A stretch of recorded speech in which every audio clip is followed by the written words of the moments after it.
Welcome to Evil Unmasked, where the shadows of history reveal their darkest secrets. I'm your host, Sierra Elizabeth.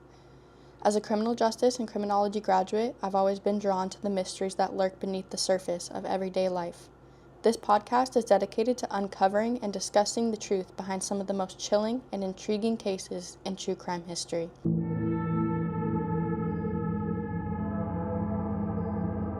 In each episode, we'll deep dive into a different case, exploring the evidence, unraveling the clues, and bringing you the stories of the victims and the relentless pursuit of justice. From infamous serial killers to unsolved mysteries, no case is too complex or too obscure for me to tackle. Welcome back to our deep dive into the Long Island serial killer case. In today's episode, we'll explore the early suspects who came under scrutiny as the investigation unfolded and the investigation that would ultimately lead to the arrest of Rex Heuermann and the key evidence that tied him to the victims. If you missed the previous episodes, be sure to catch up on the haunting stories of the victims, their disappearances, and the grim discovery of a serial killer among the community. This is Evil Unmasked. Let's begin. In September 2017, Suffolk County Assistant District Attorney Robert Biancavilla announced that John Bitrolf, a carpenter from Manorville, was being investigated for potential connections to the remains found at Gilgo Beach. Bitrolf had previously been charged with the murders of two women from 1993 and 1994. Colleen McNamee and Wright Benlick, both with prior arrests for prostitution, were killed by blunt force trauma to the head. McNamie's body was discovered in a wooded area in Shirley off of exit 68 of the Long Island Expressway following an anonymous tip. Benlich was found by a passerby concealed under a pile of leaves in an abandoned housing project east of Patchogue. While Bitrolf was convicted of these two murders, he was not linked to the victims found at or around Gilgo Beach. In November 2019, 54-year-old Andrew Frey from Long Island was arrested on charges related to two separate attempted kidnappings for sex workers. He faced multiple counts of attempted sex trafficking and attempted kidnapping. In both incidents, which occurred in October 2018 and July 2019, the woman narrowly escaped by jumping from his moving vehicle. A subsequent search of Frey's home and vehicle uncovered a disturbing cache of items, including handcuffs, knives, guns, rope, zip ties, and manuals on knot tying. Despite his violent history with sex workers, Frey was not linked to the Gilgo Beach murders. On January 16, 2022, Suffolk County Police released images of a belt discovered at one of the Gilgo crime scenes. The belt, embossed with the letters HM or WH, was believed to have been handled by the killer and not belong to any of the victims. In May 2020, the Suffolk County Police Department announced that they had positively identified the Manorville Jane Doe, or Jane Doe number 6, whose partial remains were first found in Manorville in 2000 and the rest discovered at Gilgo Beach in 2011.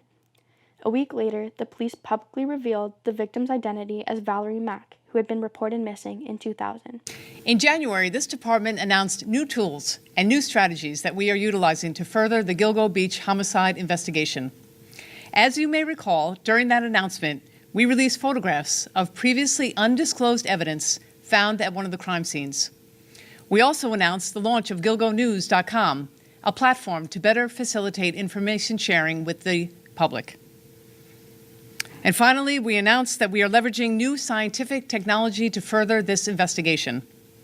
Our goal was, and continues to be, bringing justice to the victims and to their families. Working together with our federal partners, we have been utilizing a scientific technique called genetic genealogy to identify our 3 remaining unidentified victims and to produce new investigative leads.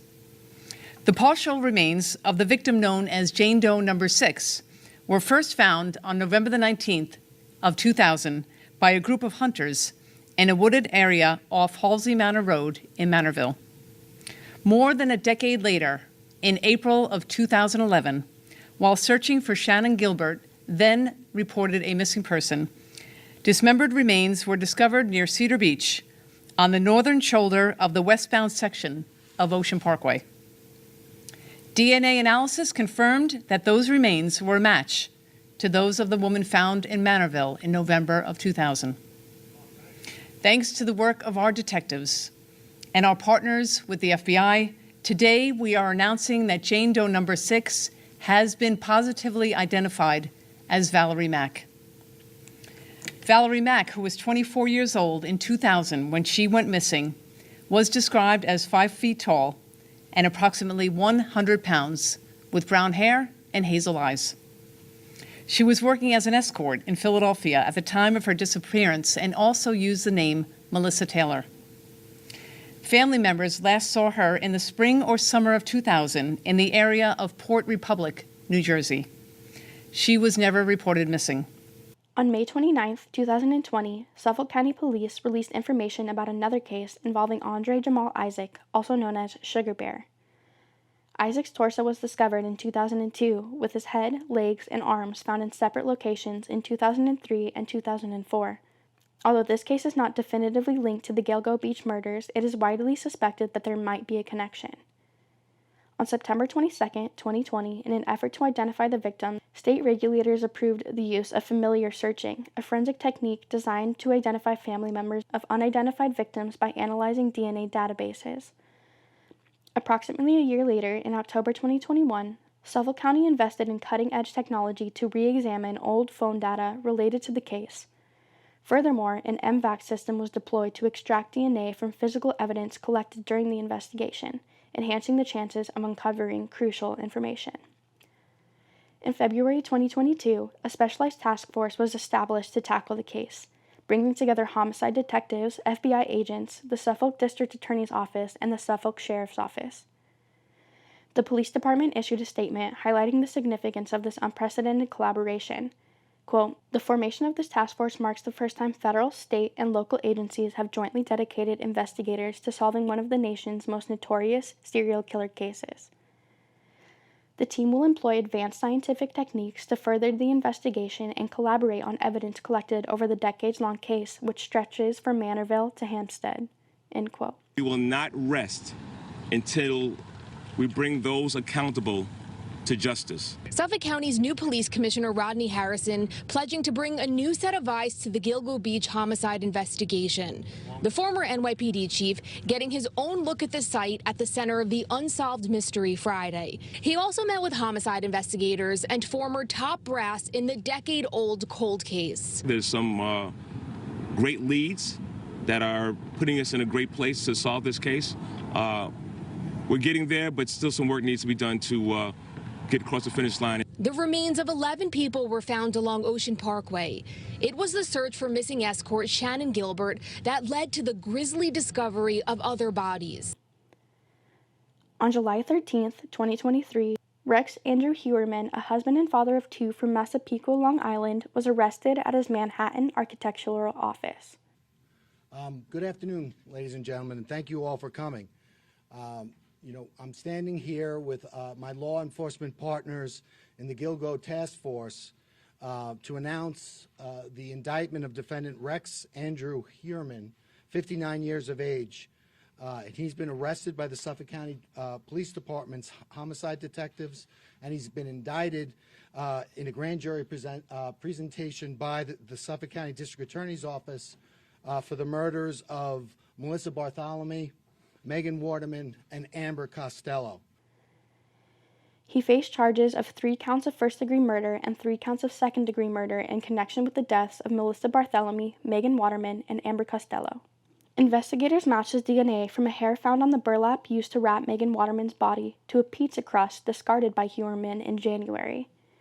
Heuermann's former assistant speaks on the charges filed against him. Well, Donna Sturman, she's the former secretary for accused Gilgo Beach serial killer Rex Heuermann. She is still in shock about all this, and she hasn't wanted to speak about it until now.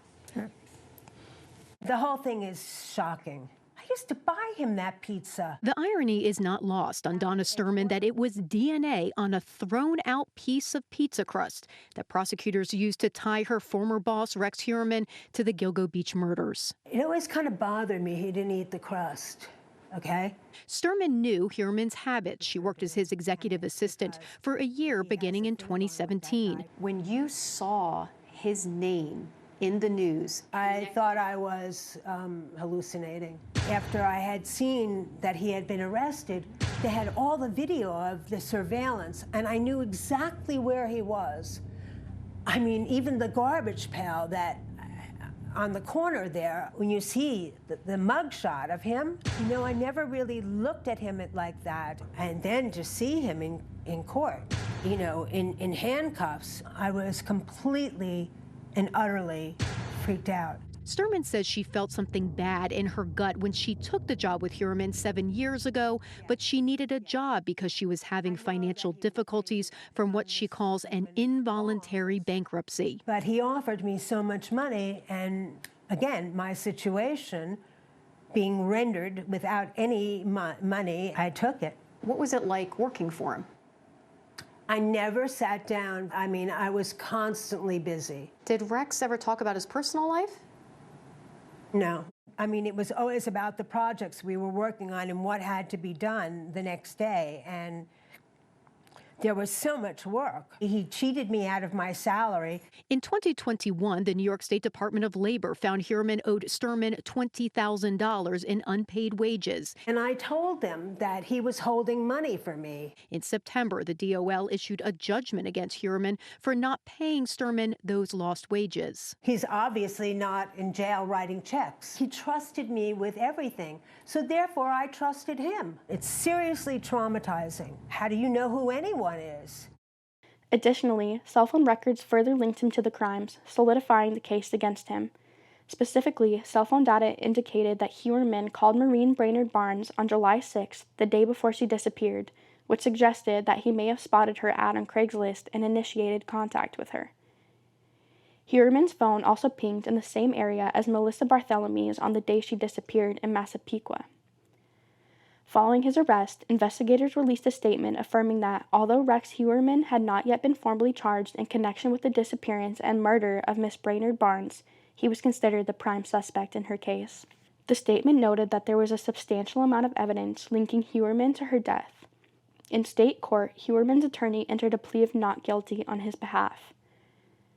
Judge Richard Ambrose denied bail, citing that the extreme depravity of the alleged crimes. Subpoenas and search warrants were executed at Rex Heuermann's Massapequa Park home, Manhattan architecture office, and a storage unit in Amityville. Investigators linked him to multiple burner cell phones he used to contact his victims and seized 350 electronic devices from his residence. Additionally, an email associated with one of the burner phones was found to have been used extensively for thousands of researches related to sex workers, sadistic and torture-related pornography, and child pornography, according to court records. At the time, Heuermann faced the following charges: 3 counts of murder in the first degree in violation of New York State Penal Law Section 15.27, and 3 counts of murder in the second degree in violation of New York State Penal Law Section 15.25. For the deaths of Melissa Bartholomew on or about July 10, 2009, Megan Waterman on or about June 6, 2010, and Amber Costello on or about September 2, 2010. So good morning. There's been some new developments in the Gilgo investigation.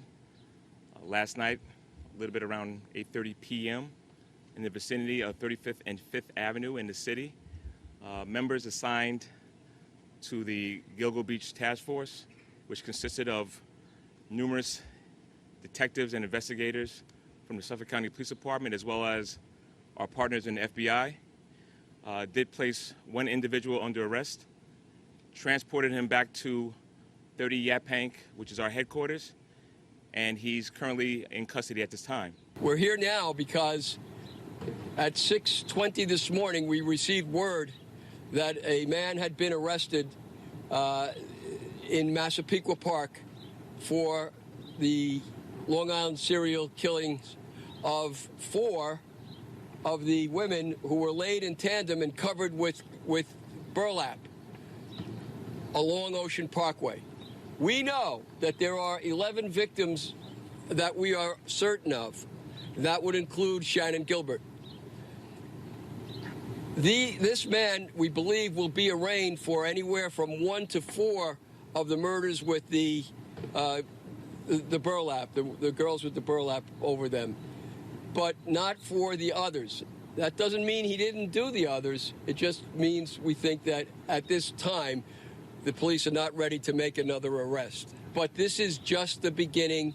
This is just the very edge of a great, bigger body of water, shall we say, of murder that's taken place. I have no doubt but that we will find that this man, if he is the killer, will have killed other people that are not yet even known, whose bodies have not yet been located. On August 4th, 2022, authorities announced the identification of the Fire Island Jane Doe, or Jane Doe number 7, whose partial remains were first discovered in 1996, with her additional remains found in 2011. She was identified as 34-year-old Karen Vergata. A DNA profile suitable for genealogical comparison was developed and confirmed through a buccal swab taken from a family member. District Attorney Ray Tierney provided details on the process, highlighting the advanced methods used to make this crucial identification. Good morning, everyone. We're here. I'm here with our fellow task force members to announce the identity of what has formerly been known as Fire Island Jane Doe. On April 20th, 1996, female remains consisting of legs and feet were found on the bayside shore of Fire Island, about a mile west of Davis Park Beach. Then, approximately 15 years later, on April 11, 2011, additional remains consisting of a skull were discovered at Tobay Beach in Nassau County. That skull was found following the discovery of the remains of Jessica Taylor, and the skull was found on the same day as the remains of what is commonly come to be referred to as Peaches was found on Jones Beach. Thereafter, in July of 2011, the Suffolk County Crime Lab linked the two sets of remains via DNA analysis. And by that I mean the legs that were found in the vicinity of Davis Park were compared with the remains found at Tobay Beach, and it was determined that it was the same person. Since 2011, that victim was known by various names, including Fire Island Jane Doe. Today, we are here to announce that as part of the Gilgo Task Force re-examination of all the evidence in the case, we were able to identify Fire Island Jane Doe as Karen Vergata, who was 34 years old at the time of her disappearance. And I believe we have a picture of Miss Vergata. And I think it's important that we remember and honor not only Miss Vergata, but all the victims on Gilgo Beach. On January 16, 2024, Rex Heuermann was indicted on a new charge of second-degree murder in connection with the death of Maureen Brainerd Barnes. Investigators discovered a hair on a belt buckle used to bind Brainerd Barnes, and DNA testing confirmed that the hair matched Heuermann's wife, Asa Eller.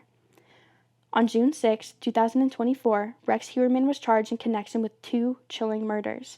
He was implicated in the 1993 killing of Sandra Castilla, whose remains were discovered in North Sea, Long Island, and the 2003 murder of Jessica Taylor, whose remains were found in Manorville in 2003 and later in Gilgo Beach in 2011. Forensic evidence was damning. Hair samples recovered from Castilla's body matched Heuermann's DNA, and a similar match was found on Taylor. Furthermore, vehicle records revealed that Heuermann purchased a Chevy Avalanche shortly before Taylor's death and traded it just days after her remains were discovered. A witness had observed a vehicle matching that description near the site where Taylor's body was found. To further solidify his involvement, Heuermann had accessed an article about Taylor's murder and made efforts to erase his browsing history. Happening right now, the Suffolk County DA is speaking on the new charges brought against the Gilgo Beach murder suspect. Rex Heuermann has now been indicted in the killings of two additional women, Jessica Taylor of Poughkeepsie and Sandra Castilla of Queens. Let's listen in.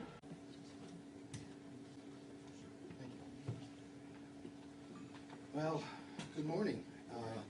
Thanks everyone for coming and dealing with our logistical issues in the rain. We appreciate it. We're here today to announce additional charges in the case against the defendant Rex Heuermann. Obviously, at the onset, I'll say these are just allegations. The indictment has just been filed. This is a case, court proceeding, and each and every one of these allegations have got to be proven in court, and we certainly look forward to doing just that. Proceeding indictment charging the defendant with two additional murders. Those charges pertain to the 1993 murder of Sandra Castilla, and the 2003 murder of Jessica Taylor.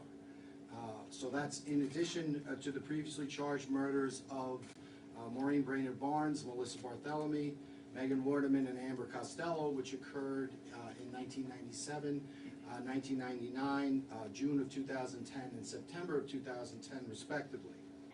After the hearing, outside of the courthouse, Jessica Taylor's mother held up a photo of her daughter and described her as loving, compassionate, and so funny, stating that, "My darling daughter, you will never be forgotten, and you will forever be in our hearts."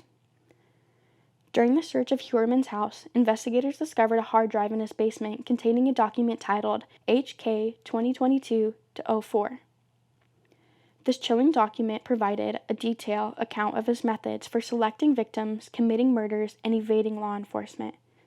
It outlined potential obstacles, necessary supplies, and included references to dump sites and future targets. The all-caps Microsoft Word document, penned between 2000 and 2022, was rife with disturbing details about sexual mutilation acts inflicted on victims. It contained grim tips for future crimes such as consider hits to the face next time, and a body preparation checklist that included directives like remove identifying marks such as tattoos and remove the head and hands. The document was essentially a blueprint for his criminal activities, complete with detailed checklists and tasks to be accomplished before, during, and after the murders, as well as practical advice for next time. Heuermann had meticulously noted reminders to clean the bodies and destroy evidence, including instructions to get sleep before the hunt and to have a story set. In a section labeled Things to Remember, he detailed lessons from past crimes, such as using heavier rope to avoid breaks under stress and minimizing noise to extend his playtime. He also maintained a list of supplies, which included cutting tools, acid, hairnets, and tarps. Additionally, Heuermann possessed a substantial collection of violent bondage and torture pornography, which eerily mirrored the conditions in which the victims' remains were found. This morning, prosecutors say this professional suburban dad is the prolific Gilgo Beach serial killer, now charged with 2 additional murders, Jessica Taylor in 2003 and Sandra Castilla in 1993, for a total of 6.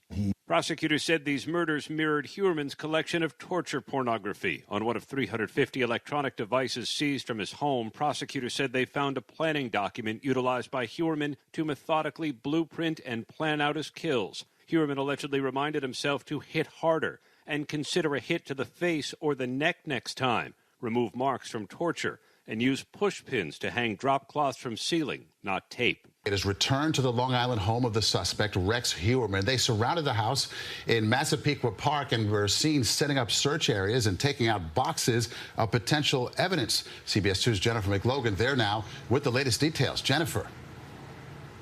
Good evening. Nearly 1 year after the arrest, and we were all standing right here. The homicide task force at the Gilgo Beach has returned, this time with new warrants and a new search for Rex Heuermann's house, the house where he grew up here in Massapequa Park. This is kind of distracting for the whole neighborhood, you know, seeing this over and over again. This is the second time this is going on, and when are we going to put this to rest? When is this going to end? What are they searching for? Massapequa Park neighbors of accused serial killer Rex Heuermann want to know. Sidewalks and streets filled with the curious, many expressing anxiety as crime scene labs moved in and streets blocked off by state police. Rex's house once again, so don't know what it is, what they found. Chopper 2 overhead as a large police presence swarmed the Heuermann red bungalow on First Avenue. Investigators moved boxes past Crime Command buses into concealed white tents. I can't believe what's going on here right now. Last July, hundreds of weapons were seized here from Heuermann's basement vault. And just 3 weeks ago, the task force searched woodlands in Manorville. That same task force, along with a Suffolk medical examiner, are here now. More evidence bags carried out. District Attorney Ray Tierney confirmed that a blueprint document, which Heuermann attempted to delete, played a pivotal role in sparking the recent intensified search across Long Island. According to Tierney, the document exposed Heuermann's chilling intent to track, capture, and dominate his victims before ultimately killing them. Investigators further revealed that Heuermann prolonged his victims' lives to torture them, heightening his sadistic gratification. Robert Macedonio, attorney for Heuermann's estranged wife, spoke out a year after his arrest. Quote, "They are collateral damage from the alleged actions of Rex Heuermann. Whether the accusations are true or false, whether he is innocent or guilty, their lives have been irrevocably disrupted." While it may fall on deaf ears, the family does have sympathy for all of the victims. End quote.